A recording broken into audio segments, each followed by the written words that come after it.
بسم اللہ الرحمن الرحیم۔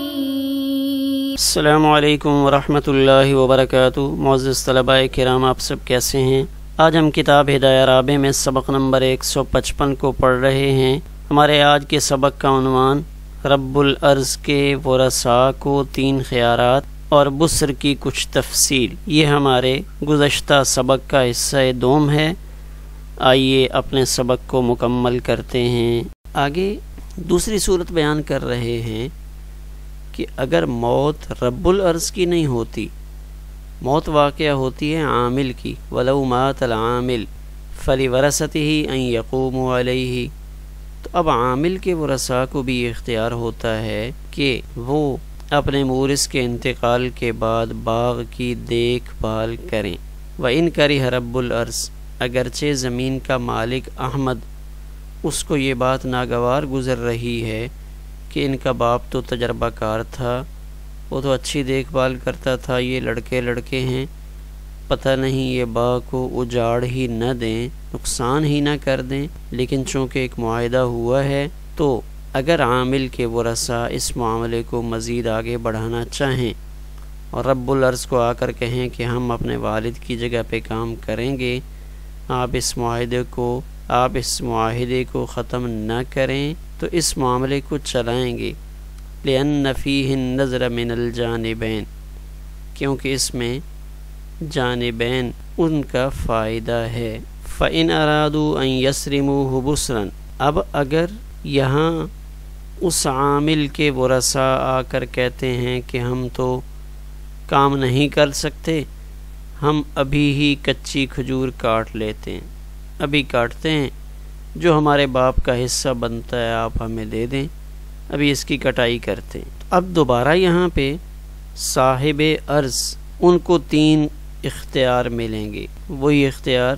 جو ابھی ہم نے بیان کیے۔ پہلا خیار یہ تھا کہ اگر مناسب سمجھیں تو یہ بسر، جسے ہم گدری کھجور کہتے ہیں، آدھی پکی ہوئی آدھی کچی، اسی کو تقسیم کر لیں۔ دوسرا اختیار یہ ہے کہ عامل کے حصے میں جتنی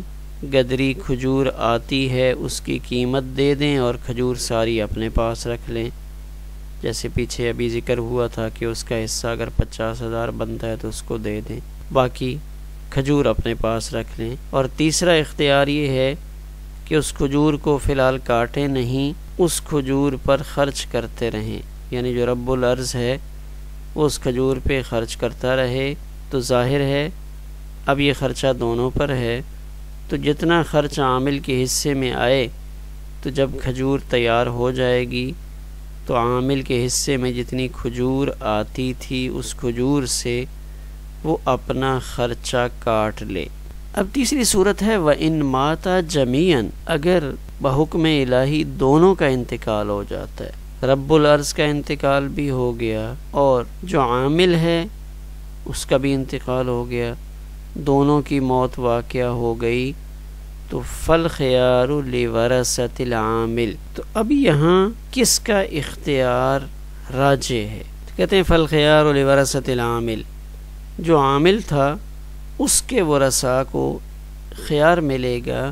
لِقِيَامِهِمْ مَقَامَهُ، کہ اب یہ جو ورثاء ہیں اس عامل کے قائم مقام ہیں، تو عامل کے جو ورثاء ہیں ان کو اس بات کا اختیار ہے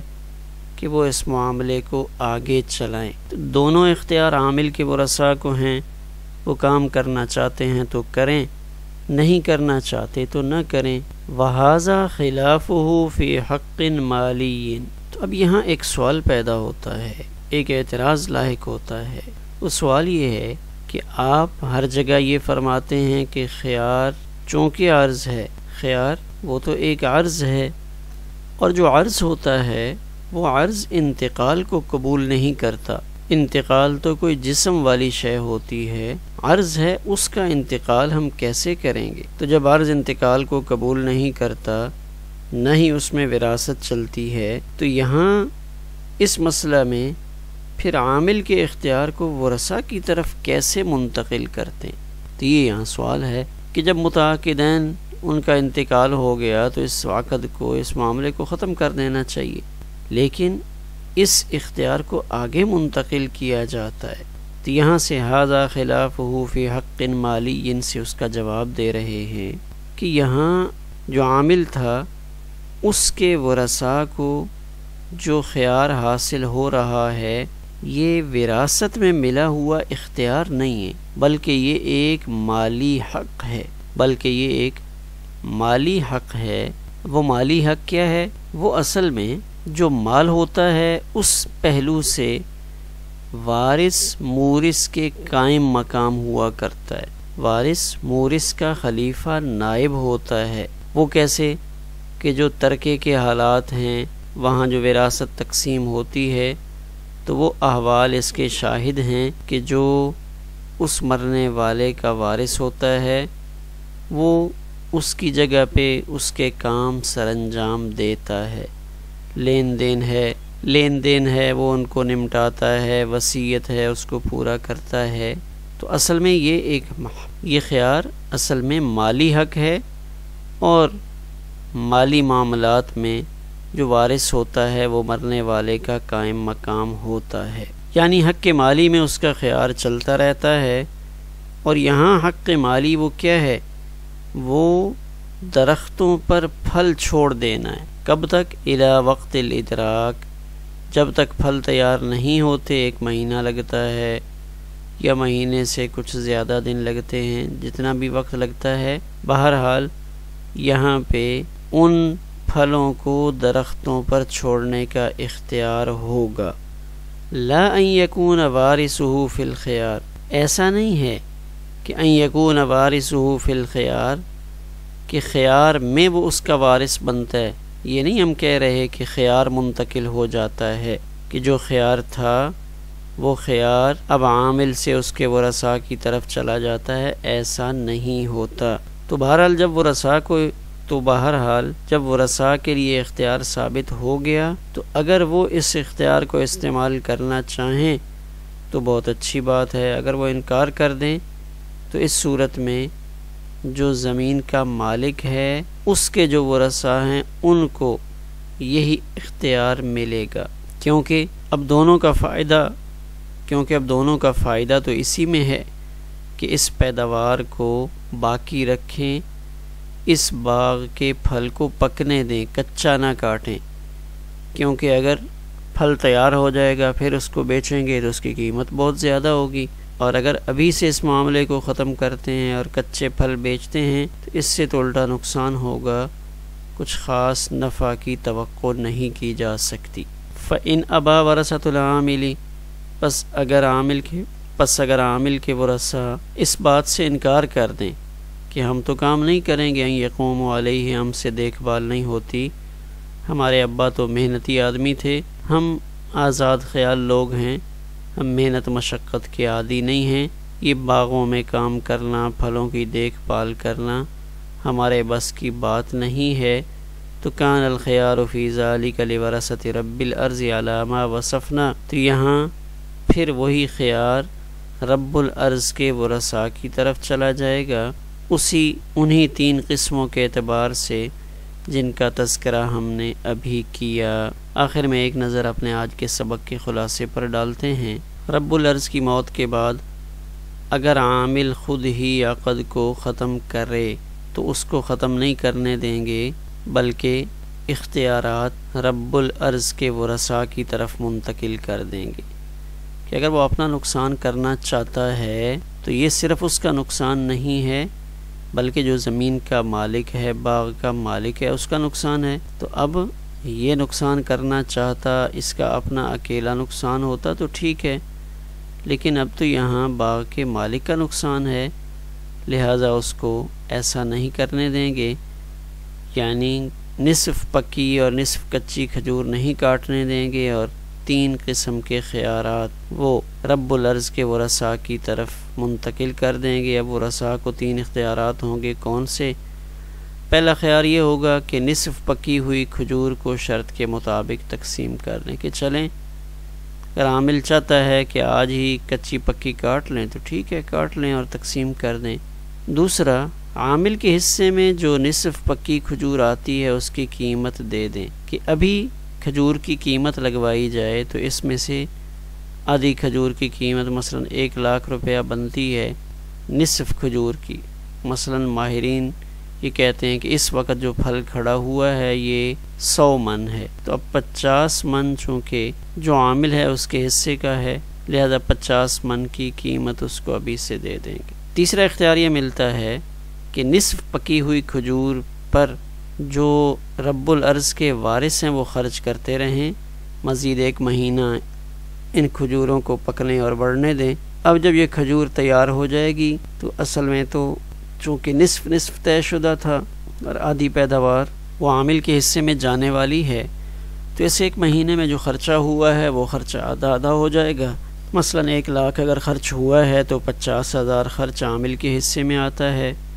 تو عامل کے حصے میں جو کھجور بن رہی ہے 50 من، تو اس میں سے 25 من کھجور وہ رب العرض کے ورثاء جنہوں نے خرچہ کیا تھا وہ اپنا خرچہ درمیان سے کاٹ لیں گے، اور 25 من کھجور وہ پکنے کے بعد اس عامل کو دے دیں گے۔ تو آخر میں ایک اشکال و جواب آیا تھا کہ یہ خیار تو ایک عرض ہے، تو عرض تو منتقل نہیں ہوتا، تو اس کے جواب میں یہ عرض کیا گیا تھا کہ یہ وراثت میں ملا ہوا خیار نہیں ہے، بظاہر تو یہ خیار لگ رہا ہے لیکن حقیقت میں یہ ایک مالی حق ہے، اور حق کے مالی میں جو وارث ہوتا ہے وہ مورث کے قائم مقام ہوتا ہے، لہذا یہاں خیار منتقل نہیں ہوا بلکہ وارث کا جو حق مالی ہے وہ منتقل ہوا ہے۔ ہمارا آج کا سبق اسی پر مکمل ہوا۔ ہمارے آج کے سبق میں چونکہ کھجور کا تذکرہ ہوا تھا اور کھجور میں سے بسر کے عنوان سے اس کا ذکر آیا کہ کھجور جس میں مساقات ہوئی ہے وہ ابھی حالت بسر میں ہے کہ وہاں فریقین میں سے کسی کا انتقال ہو جاتا ہے یا دونوں کا انتقال ہو جاتا ہے، تو پھر اس وقت اس بسر کھجور سے کیا معاملہ کیا جائے گا۔ تو قرآن مجید میں بہت سارے نباتات پھلوں کا تذکرہ موجود ہے، تو ان میں سے کھجور کا تذکرہ کافی تفصیل سے آیا ہے، تقریباً 20 مرتبہ نخل، نخیل یا نخلہ اس سے ملتے جلتے الفاظ نقل کیے گئے ہیں۔ تو محققین نے کھجور کی عمر کے لحاظ سے 6 نام ذکر کیے ہیں، یعنی کھجور اپنے ابتدائی مرحلے سے لے کر تیار ہونے تک جب پہنچتی ہے تو اس کو 6 نام دیے جاتے ہیں۔ ان میں سے جو سب سے پہلا ابتدائی مرحلہ ہے اسے طلع کہا جاتا ہے، یعنی یہ پھل بننے سے پہلے کا نام ہے، یعنی جب یہ ابتدائی مرحلہ ہوتا ہے بور سے پھل بننے کا جو سفر ہے اس کا ابتدائی مرحلہ طلع کے نام سے یاد کیا جاتا ہے۔ پھر جب پھل اپنے بننے کی حالت میں ہوتا ہے، بن رہا ہوتا ہے اور تکمیل تک پہنچ رہا ہوتا ہے تو اس کو خلال سے تعبیر کیا جاتا ہے، یعنی یہ پھل کی ابتدائی حالت ہے جب پھل بن چکا ہوتا ہے۔ پھر اس کے بعد جو اس کا تیسرا نام ہے وہ بلح، بعض نے بلج بھی لکھا ہے لیکن بلح باقاعدہ کھجور کی ایک اعلیٰ قسم بھی ہے، تو یہ گویا کہ ایک تیسرا مرحلہ ہے جس میں کھجور پیلی ہوتی ہے اور انتہائی سخت ہوتی ہے، تو یہ گویا کہ سبزی سے جب آگے بڑھنا شروع ہو جاتی ہے، تو یہ بلح ہے۔ پھر آگے چوتھا درجہ آتا ہے بسر، جس کا ہمارے آج کے سبق میں تذکرہ ہو رہا ہے، گدر کھجور، جو ابھی تک پوری طرح نہیں پکی ہوتی، یعنی پکنا شروع ہو گئی ہوتی ہے لیکن اس کی ایک طرف میں ابھی تک کچا پن باقی ہوتا ہے، ابھی وہ پوری طرح تیار نہیں ہوتی، تو اس کو بسر کے عنوان سے تعبیر کیا جاتا ہے۔ پھر اس کے بعد 5واں مرحلہ آتا ہے جس میں عموماً کھجور تیار ہو جاتی ہے، پک جاتی ہے اور اس میں جو اس کا رس ہے وہ بھرپور طریقے سے موجود ہوتا ہے، اس کی مٹھاس کامل ہو چکی ہوتی ہے، تو اس کو رطب سے تعبیر کیا جاتا ہے۔ پھر اس میں ایک آخری مرحلہ جس کو تمر کا نام دیا جاتا ہے، جب اس کا رس اس کے اندر خشک ہو جاتا ہے، یعنی کھجور کو اگر خشک کر لیا جائے، جس کو ہمارے ہاں چھوہارا کہا جاتا ہے، کہ کھجور پہلے تیار ہوئی، اس کا شیرہ اس کے اندر بن گیا، لیکن اب ایک مرحلہ ایسا آتا ہے جس میں وہی رس اس کے اندر خشک ہو جاتا ہے، تو یہ خشک کیا ہوا جو پھل ہے اس کو تمر سے تعبیر کیا جاتا ہے، لیکن تمر بول کر کھجور اس کی کوئی بھی حالت مراد لی جا سکتی ہے، گویا کہ تمر مطلق نام کے طور پہ بھی استعمال کیا جاتا ہے۔ پھر اسی طرح صرف کھجور نہیں بلکہ قرآن مجید میں تو کھجور کی گٹھلیوں کا تذکرہ بھی موجود ہے۔ سورۃ النساء کی آیات میں نقیرہ کا لفظ تمثیل کے طور پہ استعمال ہوا ہے، جس کے لغوی معنی یوں تو کھجور کی گٹھلی میں چھوٹی سی نالی کے ہیں، لیکن اس کو تشبیہ دی گئی ہے ایسی چیز سے جو نہ ہونے کے برابر ہو، یعنی بالکل اس کو حقیر سمجھا جاتا ہو، تو نقیر کا لفظ استعمال ہوا۔ اسی طرح قطمیر کا لفظ بھی استعمال کیا گیا، اور یہ قطمیر کا لفظ جو کھجور کی گٹھلی کے اوپر جھلی ہوتی ہے اس کے لیے قطمیر کا لفظ استعمال کیا جاتا ہے، اور النوا کا لفظ بھی استعمال ہوا ہے، فالق الحب والنوا، تو مفسرین نے عام طور پہ اس کے معنی بھی گٹھلی کے کیے ہیں۔ العرجون کھجور کے گچھے کی ٹہنی کو کہتے ہیں جو درخت پر خشک ہو جاتا ہے۔ اسی طرح حبل، واعتصموا بحبل اللہ، یہ جو حبل ہے ویسے تو اس کا معنی کسی بھی رسی کا کیا جا سکتا ہے، لیکن ایک زمانے میں عرب عام طور پر کھجور کی پتیوں سے بنی ہوئی رسی اس کو حبل کہا کرتے تھے۔ اسی طرح دسر کا لفظ بھی قرآن مجید میں استعمال ہوا ہے سورۃ القمر میں، تو مختلف ناموں کے حوالے سے اگر دیکھا جائے تو قرآن مجید میں کھجور کا ذکر 28 بار ہوا ہے۔ تو یہ ہمارے آج کے سبق میں جو بسر کا لفظ تھا اس کے عنوان سے باقی جو اس کے 6 نام ہیں ان کا تذکرہ بھی کیا گیا۔ ہمارا آج کا سبق اسی پر مکمل ہوا۔